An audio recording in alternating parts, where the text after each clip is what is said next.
Welcome back, everyone. Welcome back, dear listeners. It's our last episode of our first series, which is really exciting. Today, we'll be discussing the resonance of quantum wealth and how to attract effortless abundance into your life.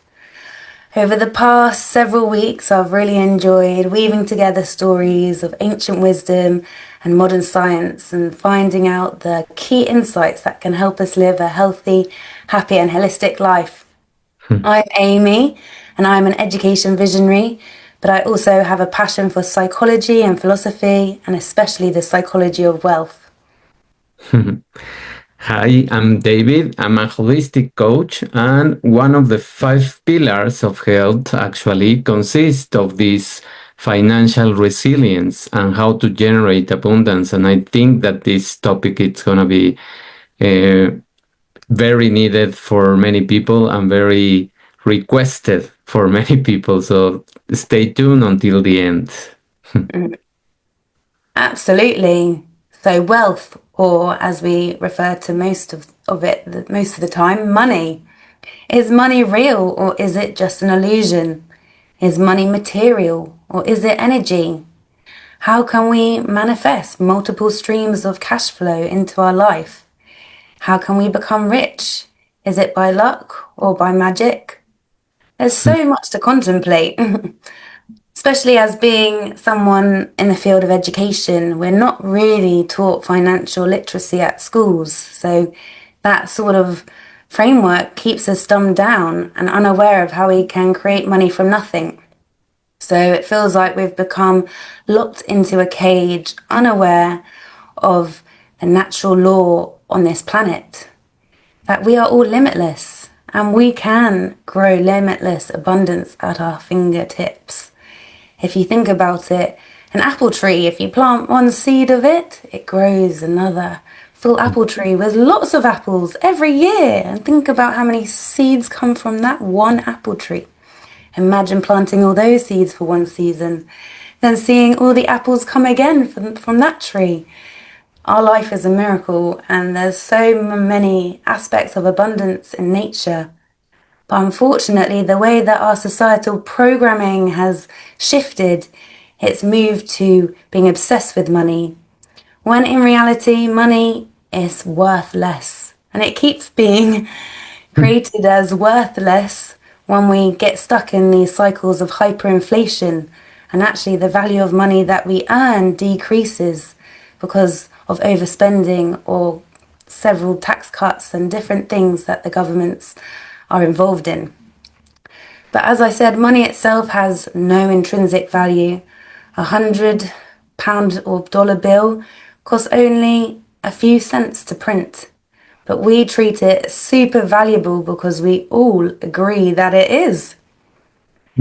Since the United States of America left the gold standard in 1971, currencies have been backed purely by collective trust and not by physical assets.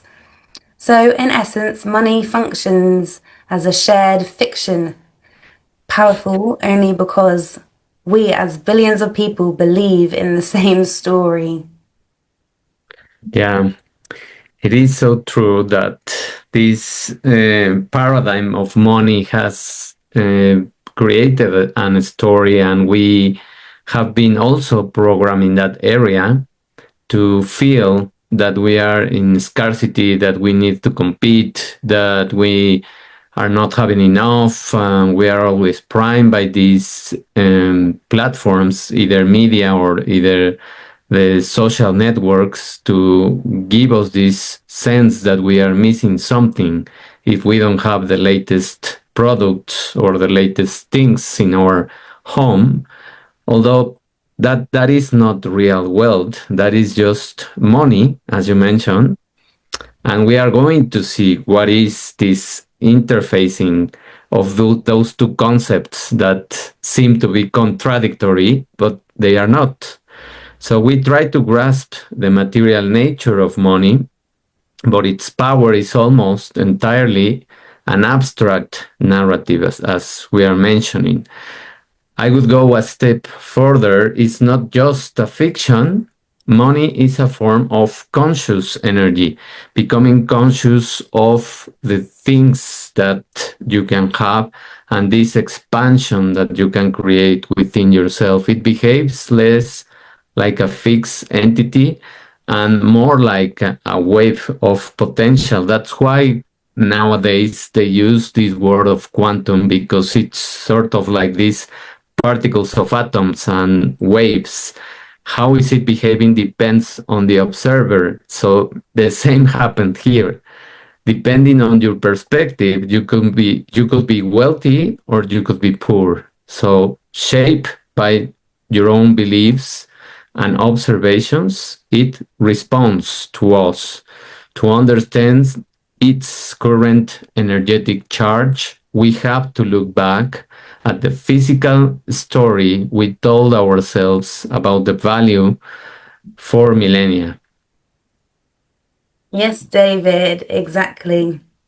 And I see you're already as well jumping to this metaphysical conclusion that money is only energy. But it is important to start back at the beginning on a solid ground and understand the energy of money. We do need to understand how it started. So, looking at it more physical terms, we can think of the beginning of times. And it all started, as all things do, with a practical problem. Imagine two of our late ancestors, thousands and thousands of years ago. One had a surplus of vegetables and the other of livestock, maybe cows. It's a simple trade, right? Some cows for some vegetables. However, it's difficult maybe to quantify how much one cow is worth in terms of how many vegetables. But this bartering system began and it was in place around 6000 BCE. However, as I've mentioned, it was a little bit inefficient. There was all these sheer constraints needing to find someone who had exactly what you wanted and simultaneously wanted exactly what you possessed. So this was known as a double coincidence of wants. I need to have exactly what you want, and you need to have exactly what I want at the exact same time. So imagine maybe someone did have what you wanted, but they were miles away. How would you even find out if they had it? So as societies grew, that became nearly impossible. And economic growth was severely limited by this friction. Hmm. Yes, it was an era when value was purely tied to the objects of physical utility. A cow for vegetables, it was this frustration that led to the first great innovation, the commodity of money. Suddenly, certain goods like livestock, salt, and even cowrie shells around 1700 BCE in China were accepted, not because you needed them immediately, but because you knew others would accept them later.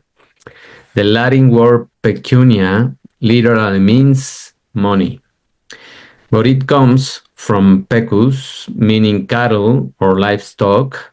Money started as cows, literally. Yes, absolutely. What a funny fact. I don't think many of us own many cows at the moment or even have one in our garden to trade.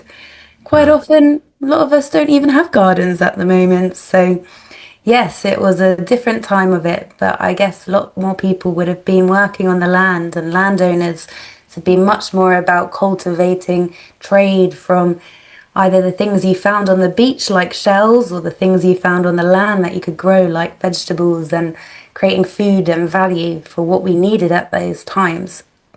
But you're right, in ancient times, wealth wasn't measured in coins. It was measured by your living assets. How many goats could you have, cows and sheep?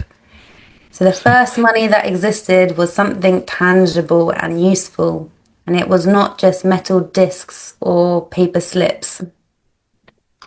Yeah, the most profound conceptual shift, however, happened far earlier than coinage, around 3000 BCE in ancient Mesopotamia.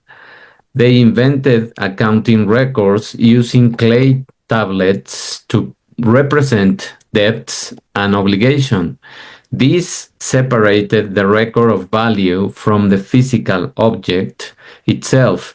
Money at this early stage became an information system, a technology for recording and transferring social trust. And if you pay attention here, we have mentioned the word trust many times. So money is also about trusting.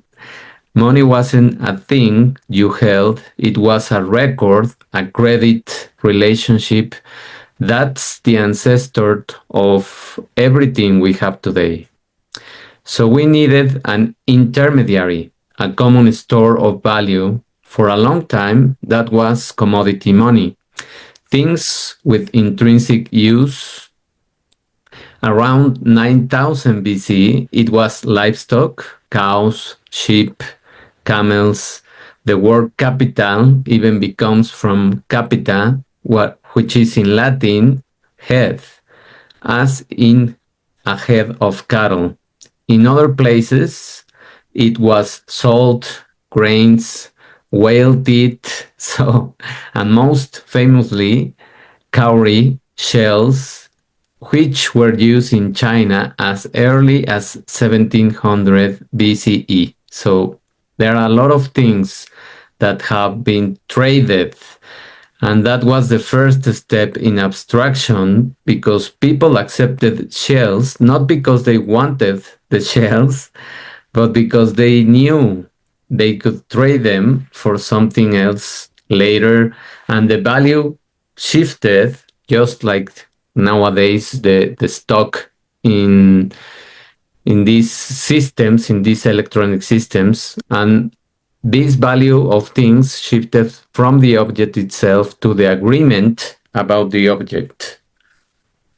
Exactly. So is money real or is it an agreement? Maybe it's an illusion. Have we all agreed on the same thing about money? But yes, let's talk about the next great innovation. And I found this really interesting when learning about it for the podcast. This was about the standardization and scale. And it came from the kingdom of Lydia in modern day Turkey around the 7th century BCE. King Alyattes of Lydia started minting the first official coins from electrum, a natural gold and silver alloy. And here we see the invention of coinage.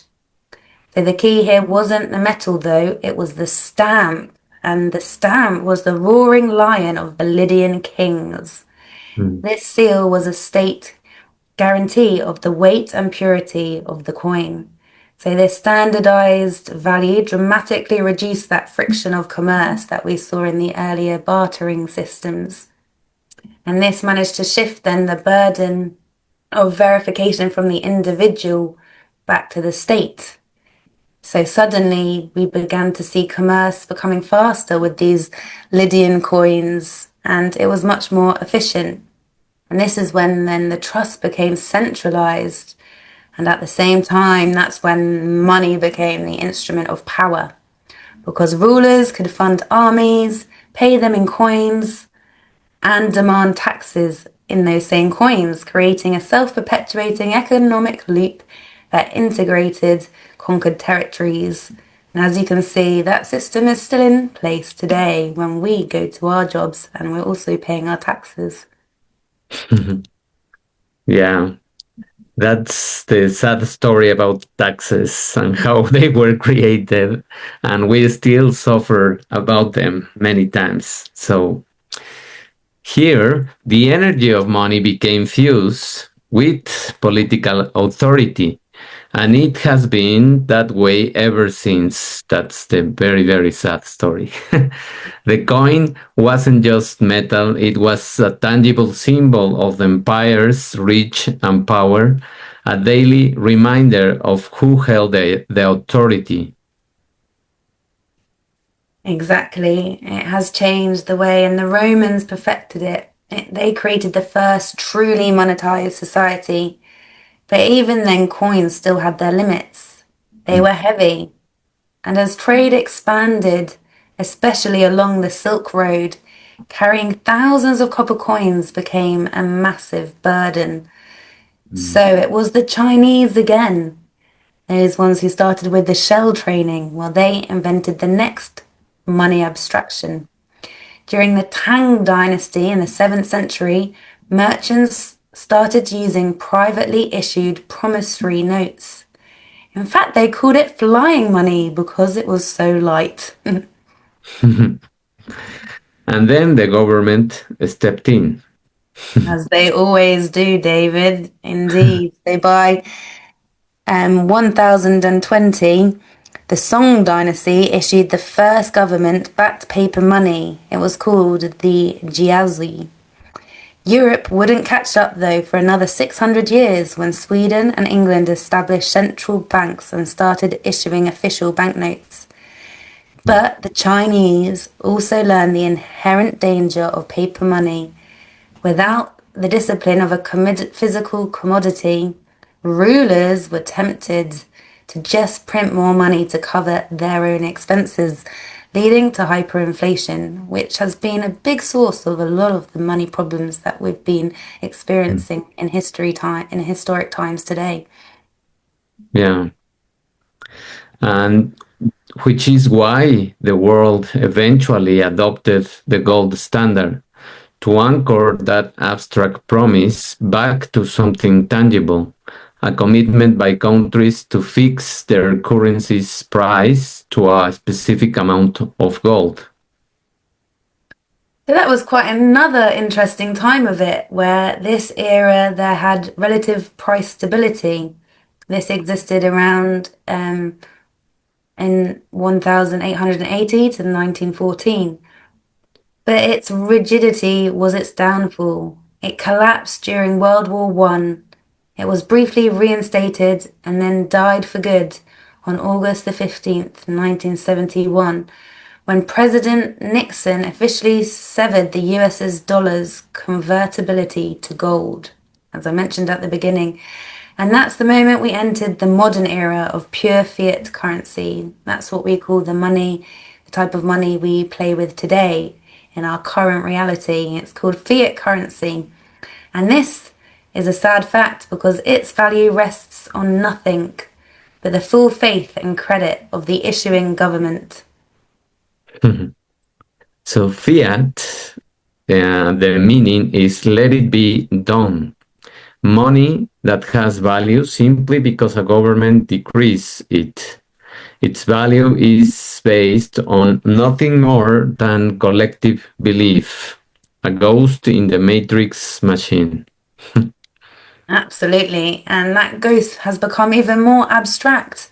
The first wire transfer in 1872 separated the message of value from any physical object. Then came credit cards, online payments. Even me, many of us now view our money as numbers on a screen. Finally, in 2009, we've seen a massive shift in Bitcoin, where the trust moves again from a centralized institution like the government to a space where it's decentralized, with a cryptographic consensus.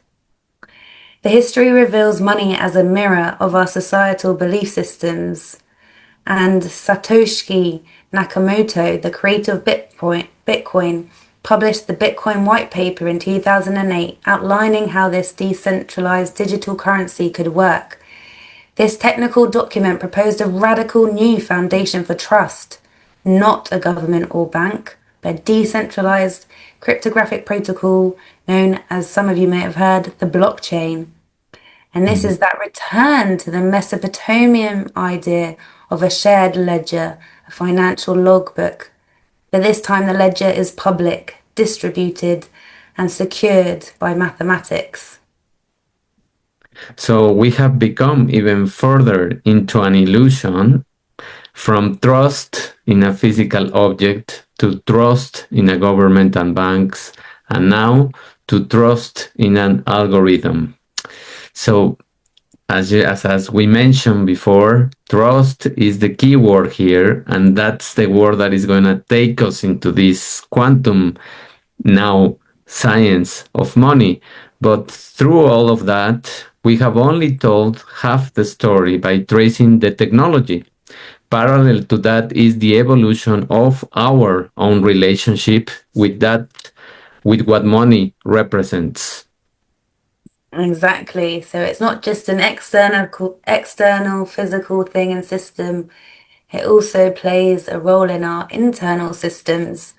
So how has this happened in history? Let's start again with the ancient Greeks. Aristotle, our famous Greek philosopher, he made a crucial distinction. He saw two kinds of wealth acquisition. The first one he called oikonomia, or household management. This was natural and good. It used exchange to get just what you needed, not what you wanted. He used this concept to get just what you need to live a flourishing life, and he called this state eudaimonia. This pursuit has a natural limit though. You only need so many shoes or so much food. So, in some ways, it didn't go beyond that. And the second type of wealth acquisition, which was? That was the second where he called it cremasticatiki. I'm not sure if I pronounced this right. Let me try again. Cremasticatiki. Anyway, this was a Greek word, so apologies, any Greek listeners. The art of accumulating money for its own sake. So this is a bit similar to what we see today. He saw this as an unnatural and corrupting way because this type of wealth acquisition has no limit, no telos, or ultimate purpose. So for Aristotle, true wealth wasn't about possession, but it was about virtuous use. And this, as we see, is definitely overridden by our material world that we exist in today. I really like Aristotle's moral framework for money. And we can fast forward to some years later where Adam Smith has come along and reframes the entire conversation in 1776. For Adam Smith, he said that the nation's wealth wasn't its stockpile of gold, but the annual produce of the land and the labour of the society. So the source of wealth was seen as productive labour, and the measure of wealth is the ability to consume. Interesting. So he shifted the focus from morality to mechanics, but even that doesn't capture the full psychological picture. So shifting to the modern day, we use words like wealth, prosperity, and abundance interchangeably, but they are important and fundamentally different states of being. Wealth is the objective net worth, the quantitative measure of accumulated assets, and it's a balance sheet item. Prosperity is broader, is an expansion in the concept. It aligns with Aristotle's concept of eudaimonia, and it means thriving holistically, good health, strong relationships, and a sense of purpose, not just surviving financially. So you can be wealthy but not prosperous. That's what we have been mentioning, that many times we think that having money is being prosperous, but that's not true. There are many examples of people that have huge amounts of money and they are really miserable, let's say, and they don't even enjoy their own money and supposedly the freedom. So an abundance, what is going to happen there? Yeah, I like your explanations of wealth and prosperity. And with abundance, well, we hear that as a buzzword a lot, but I think that the idea of abundance is the deepest layer. It's a purely psychological state. It's this internal belief and a feeling that there is enough and plenty. There's enough to go around. So it's a psychology of gratitude and possibility completely independent of your bank account. A person with very little can feel very abundant.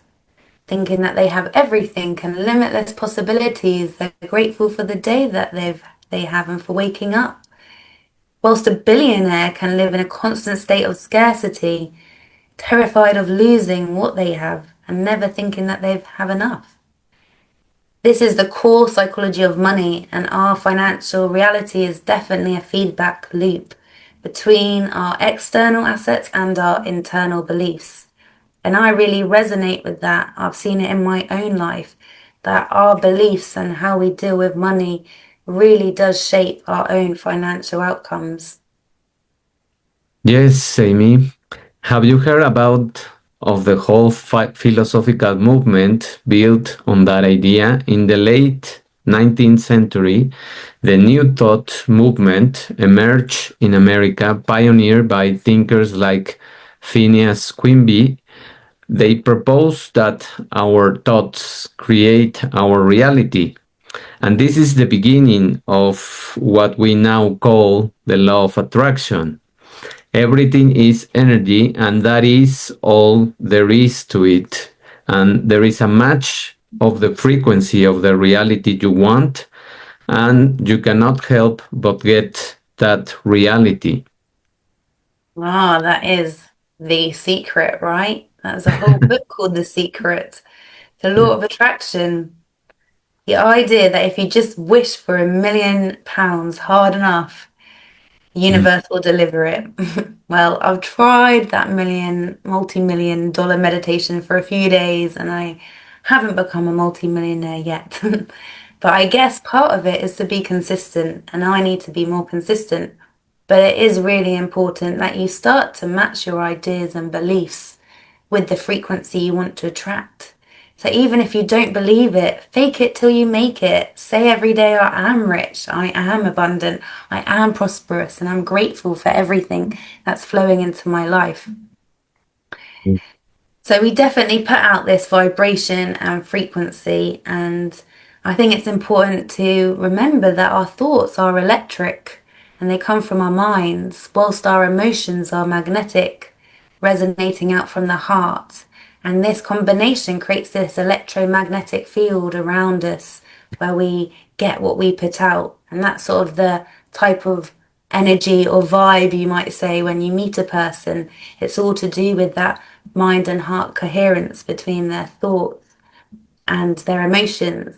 And even in cognitive behavioral therapy, they like to share a lot about our thoughts shaping our behaviors and therefore shaping our thoughts shape our feelings, which then shape our behaviors and actions. So it's a cycle that's all linked together. So by changing your thoughts, you change your feelings, you then change your behaviors, and that's how we start to attract this new level of wealth into our lives. Even scientists like Joe Dispenza, who we've mentioned a few times in our podcast, he highly believes that in this concept of visualizing. So the more you can visualize in more detail every day, the more you're likely to receive that manifestation or that idea and that desire in your reality. But make sure you add detail, because sometimes you can get what you want, but not in the way that you wanted, and that can always come with a consequence. So don't be attracting £10,000 at the cost of your car breaking down or getting an insurance claim out of your house burning down, you know? So be Mhm. careful what you put out there, put it out in great detail. And I've definitely seen in my own life, my own vibration change. When I'm more positive, I can see and notice all these opportunities that are flooding into my life. Whereas when I'm more down, it doesn't seem like I can ever get out of it. There's more problems, they pile up one after another. So it is important to be careful of that channel, that vibration that you're putting out every day. Have you experienced this, David? Yes, of course. And I have experienced that several times, and I think it has a lot of truth in it, and it has a lot of science behind that. Because many times I also I like to write things down and also try to feel them in terms of also what mentions Joe Dispenza, knowing that I already have these things or this manifestation of opportunities or money opportunities, whatever it is that I want to attract and manifest. I try to do it as constantly as I can.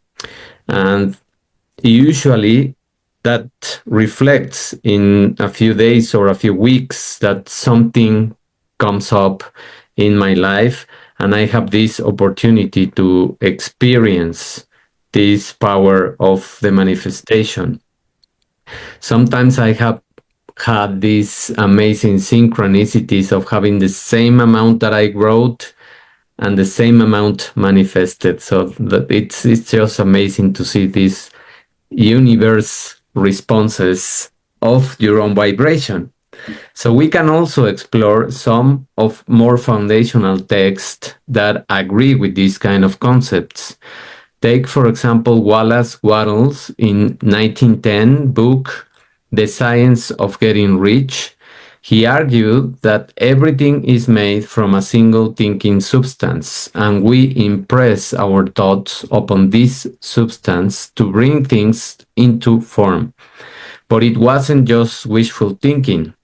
He laid out a strict methodology that you need to do. So it's hold a clear vision with unwavering faith, practice gratitude, and this is, I think, one of the most important steps, and most importantly, create, don't compete. His core directive was to give every man more in use value than you take from him in cash value. It's about adding more to what you are giving to the other people. Yeah, I really like his concept, this idea of use value. The rule is simple: always give people more value than the money they hand you. Make their lives better, not just your wallet heavier. So, for example, if a baker is selling a bread for £3 or however much in your local currency, they need to make sure the nutrition, the flavor, and the satisfaction that the customer gains is worth much more than the £3 and that practical value. And yeah, it would be a much different paradigm if everyone was creating products in this capitalist system where everything we'd be buying would provide us more value than what we paid. Unfortunately, I think there's built-in obsolescence where devices actually break down and you've got to rebuy, or they're not providing as much value as the money you paid. And I think that's where we become really distorted and a bit corrupted, such as what Aristotle was saying about the other idea of money, when it's not used in a virtuous way for what you need, but just for power and accumulation of money. So, as an educator, I also have theory about schools. I always think about this, and I feel like one of the main reasons that we're not able to manifest money into our lives is the programming that we've received when we were growing up. And you might have noticed that as a nation or as a global world, we spend a lot of time now just copying and tweaking what's already been done instead of creating something that's completely new. And I believe this is because of our school system, as from a young age we're just taught to consume the knowledge, memorize facts and opinions, and reproduce it to receive points, indicating you have the right answers. But we're rarely taught to ask new questions, experiment, or build original things. So the result is we're becoming really good at imitation, but we're falling short on innovation. So in that way, we've become complacent consumers, not compassionate creators that actually add value to people's lives. Imagine what would change and what could happen if schools focused as much on creation as much as they do on consumption. We'd be creating inventors, not just students who follow instructions. I completely agree with that idea, and I think that relates a lot to what I have listened and read about this Nobel Prize of this year in economics. it's it touches on that ground because it makes a system to destroy. It's called creative destroy or destructive creating power of these institutions that create monopolies and that create these little tweaks of things, and now they have a new product.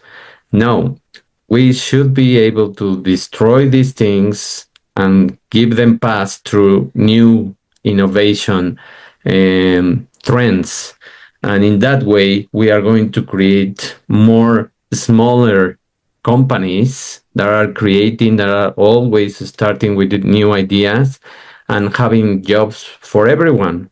It's not just this monopoly that has the complete, let's say, limitation of people. So now these big corporations need to train these people so that they have a job in a smaller company. So let's hope that this concept is taken by many, many in the society, and we see a big change in the way we innovate.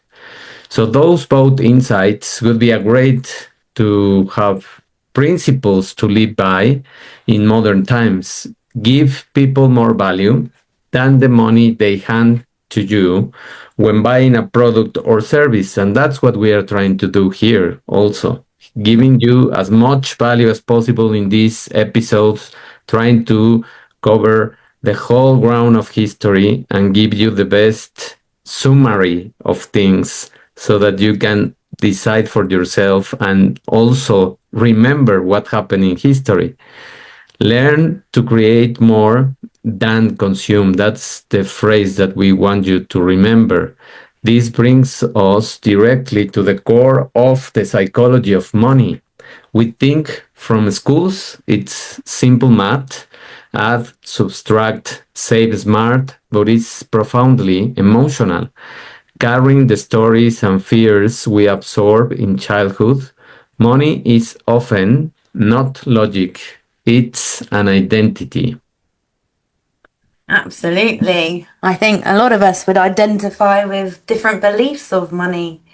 We might absorb these beliefs from programming from schools, our environment, or our parents, like, we can't afford that, or don't be greedy, or money is the root of all evil, or that you can only get that if you've done this for me. So there's all these different beliefs around money that as people grow up change their money behaviors. I can even remember times of feeling that unspoken tension that fills the room when a bill comes in. There's so many internalized stories that become our financial rules. And that's because our brain is wired for safety and not success. If your body associates money with fear and guilt and unpredictability, even opening your bank app can trigger a stress response, not because you're irresponsible, but because your body remembers the feeling of lack. So there were times in my life where I wouldn't dare look at my bank account. It was so scary to check. But now it's more about looking at it and being like, I'm grateful for the money I have. I'm so amazed that there's this much in my bank account. I'm really appreciative of the money that flows into my life. Thank you. And I'm so happy that I have the money to afford this. So it is really important to start changing those beliefs and those mindsets so that you can attract more wealth into your life. That explains the persistent psychological pitfalls, regardless of income. The scarcity mindset, the belief that resources are always limited, leads to people to hoard cash instead of investing, driven by fear. The anxiety manifests as avoiding budgeting because it brings up shame or panic or perpetually feeling unsafe, like wealth could vanish any second.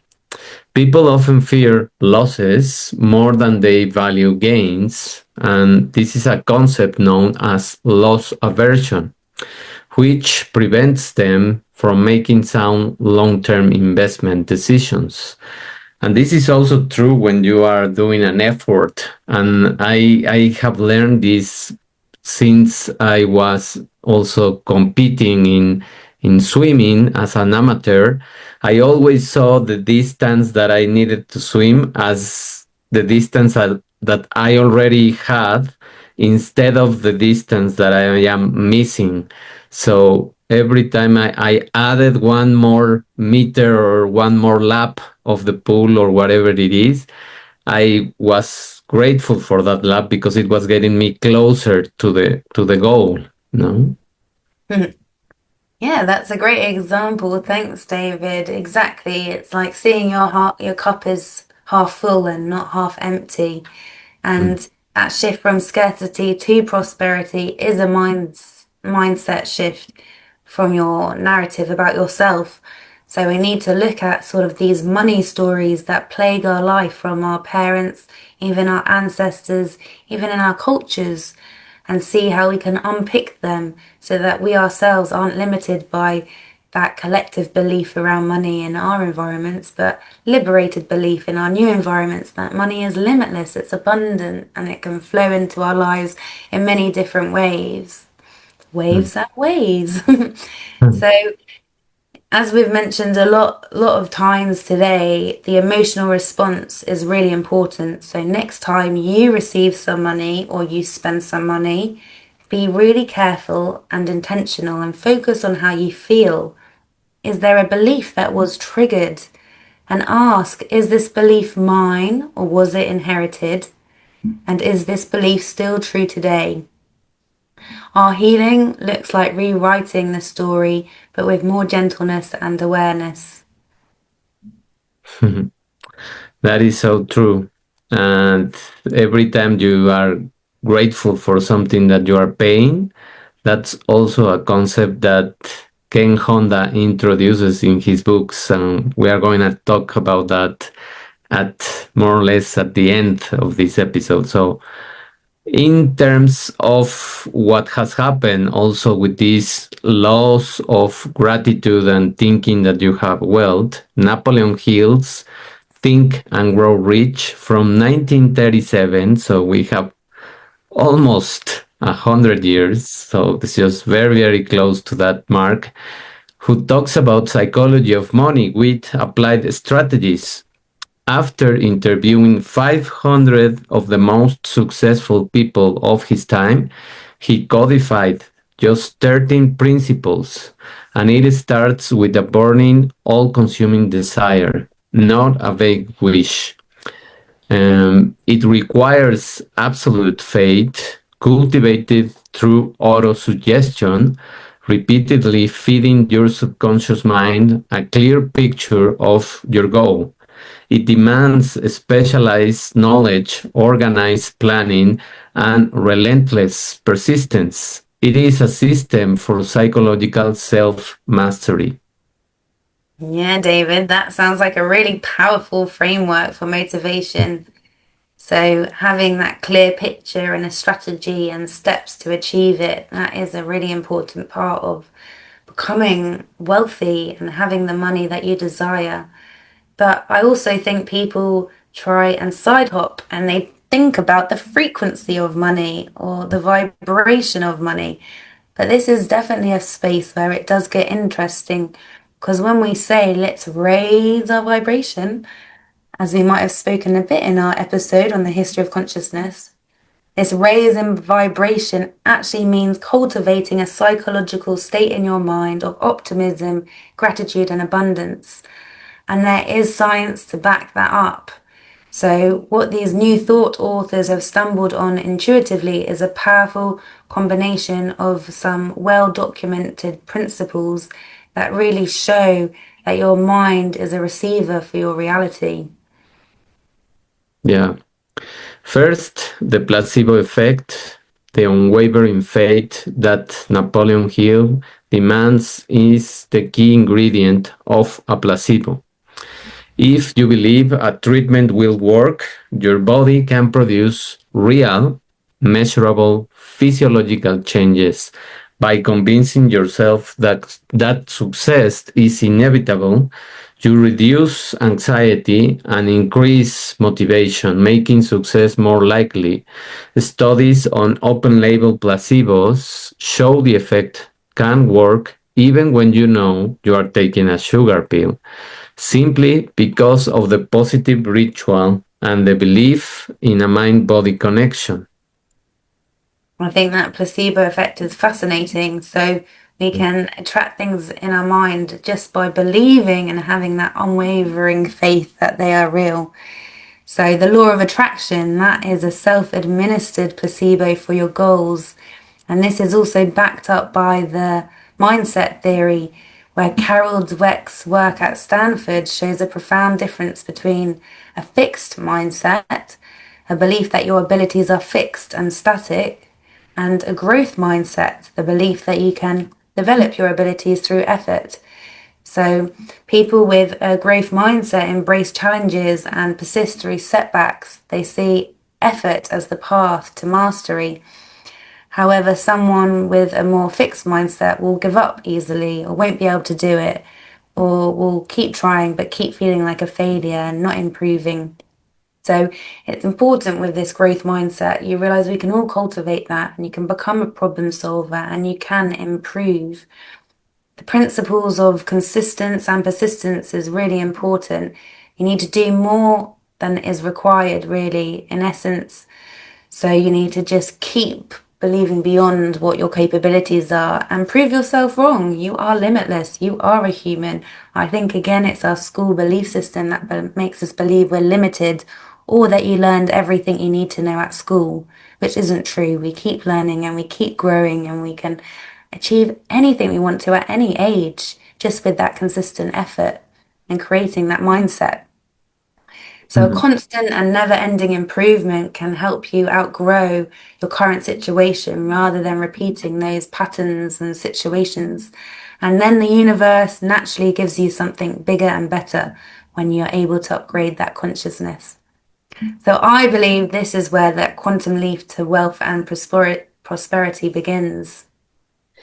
Yeah, so much truth in that. And I think that we are always learning and expanding. And if we don't do that, we are dying. So that makes a lot of sense. And Napoleon Hill's 6 step plan for defining your desire is a perfect application of goal setting theory. Research by Locke and Latham consistently shows that goals that are specific and challenging lead to far higher performance than vague goals like do your best.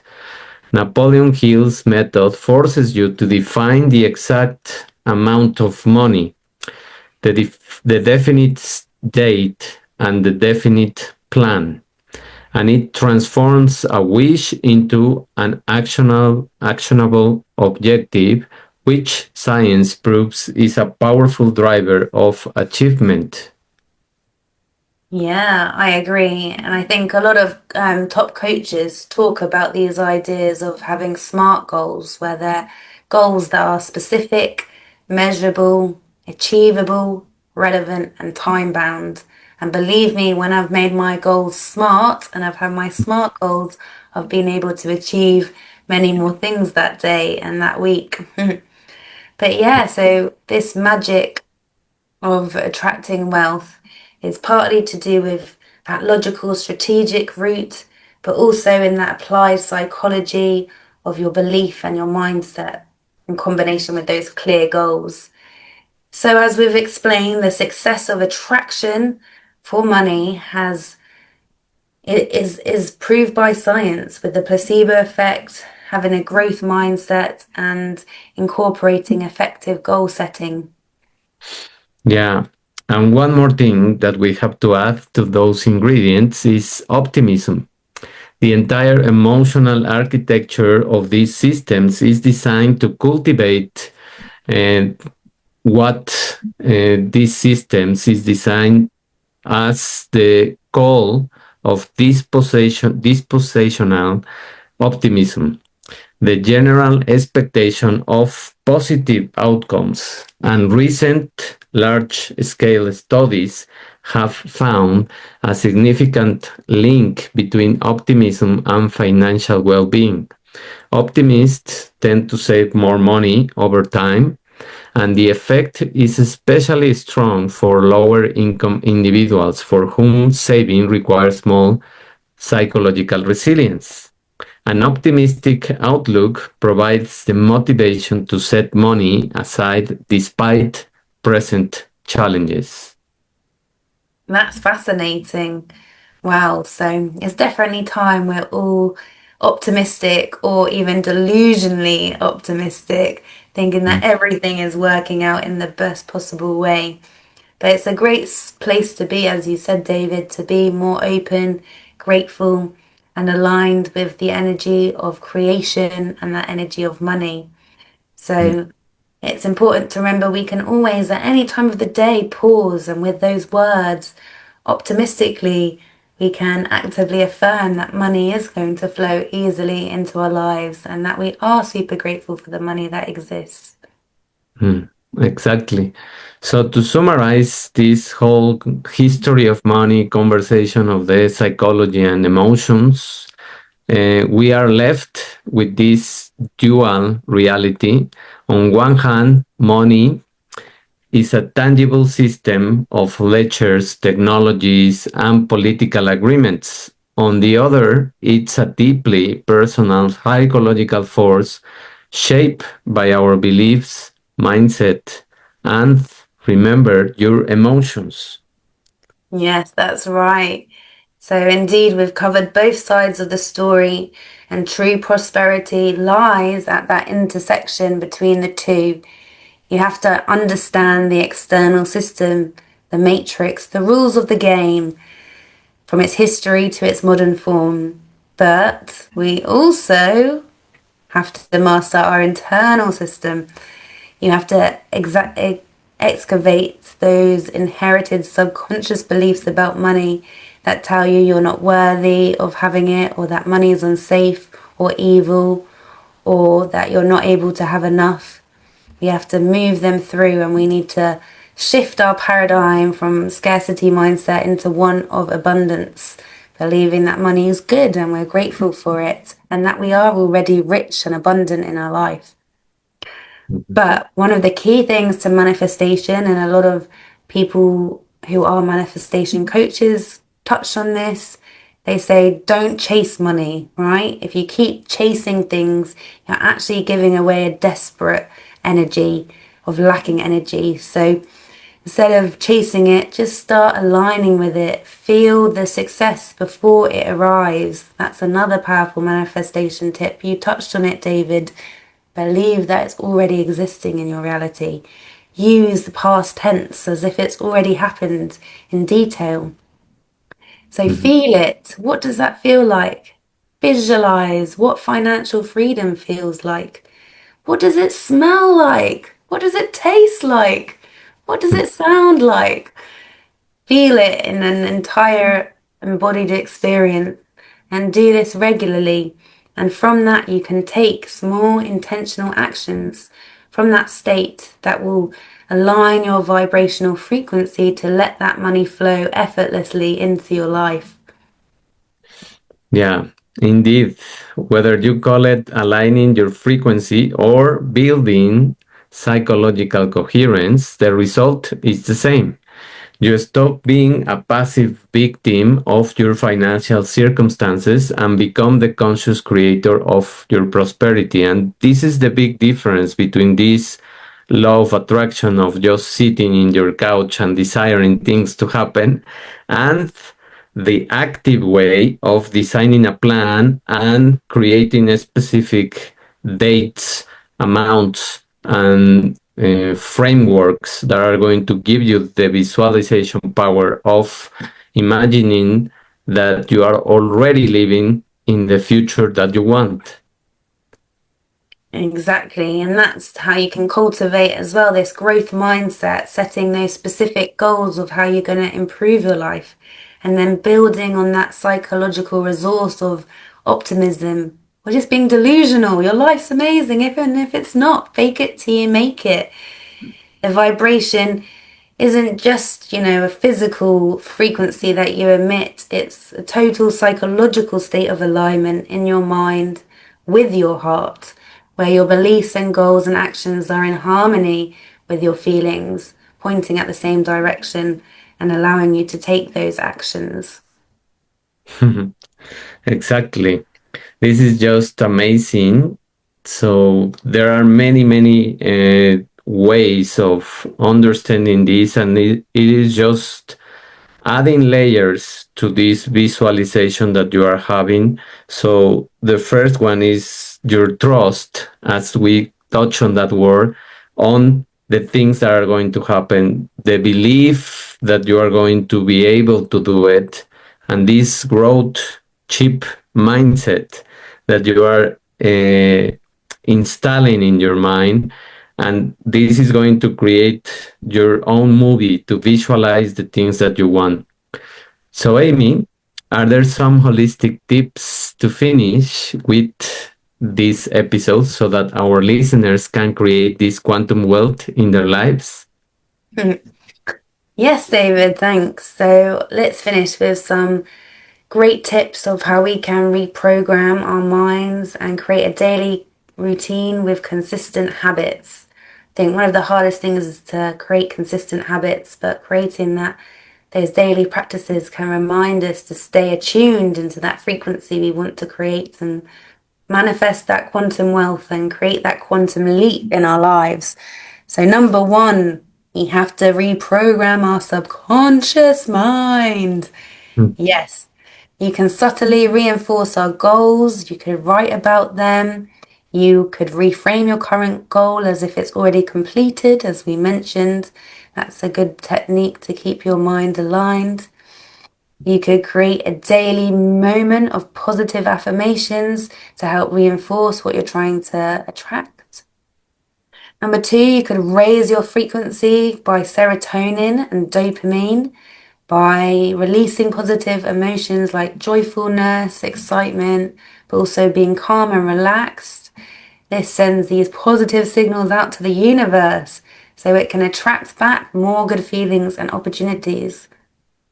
So we can generate these natural high positive thoughts just by affirmations, visualizing our desires, even playing with a cat or going for a walk with nature or drinking a healthy herbal tea can raise your vibration.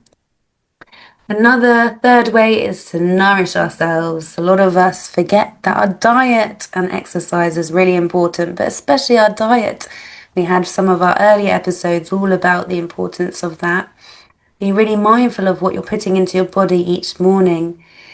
Skipping breakfast, for instance, can raise your cortisol, making you feel stressed and anxious, which is a big no-no if you're feeling like you need to vibrate at a higher frequency to attract in your manifestations. And it's important, if you're interested, to have a look into foods. What foods help with your microbiome and gut health, and how can the different food groups raise your moods? A fourth one we've touched on is meditating and visualizing. So, to attract your quantum wealth, meditation is one of the most important practices to raise your vibration. You need to feel that emotion not just for a quick seconds, but for moments, even a whole minute, a minute and a half.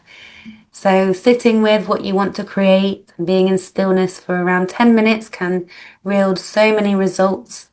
You might also like to incorporate some music to reduce stress and increase your concentration.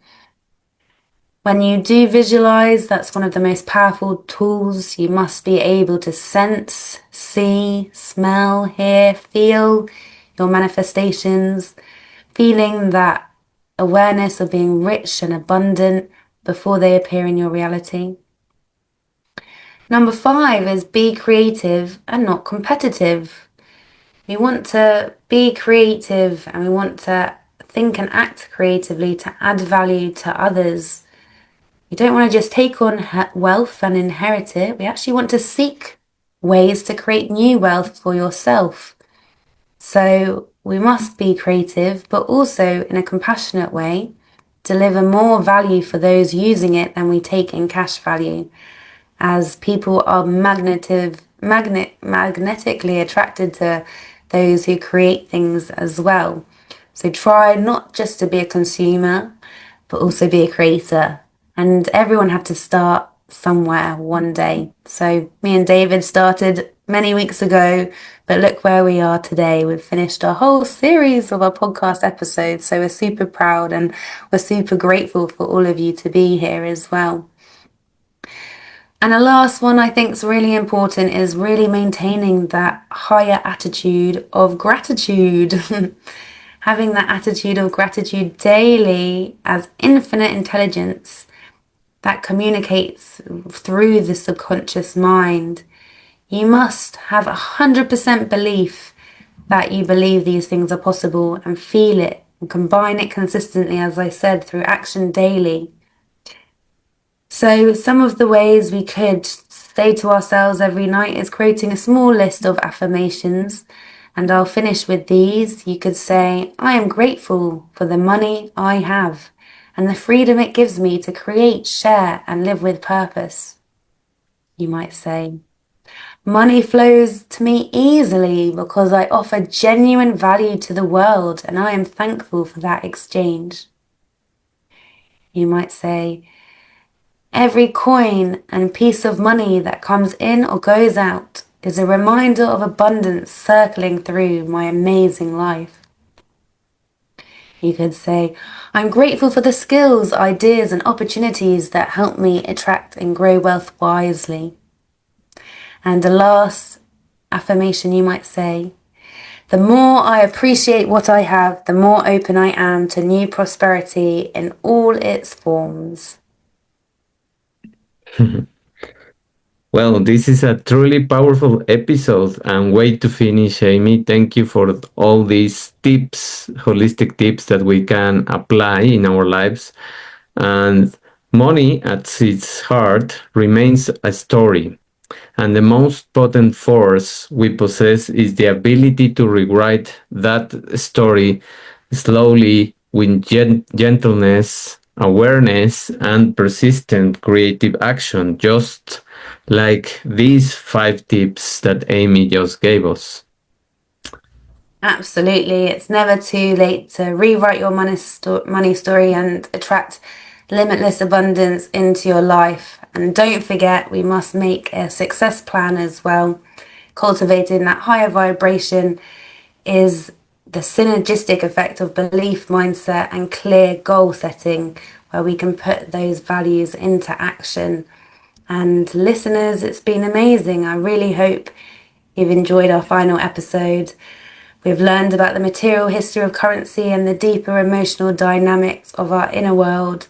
By understanding the two, we can achieve holistic prosperity, shifting our focus from fear and scarcity to consciously building a psychological state aligned with opportunity, growth, and abundance, allowing us all to be open and receptive to the abundant flow, prosperity that the universe offers.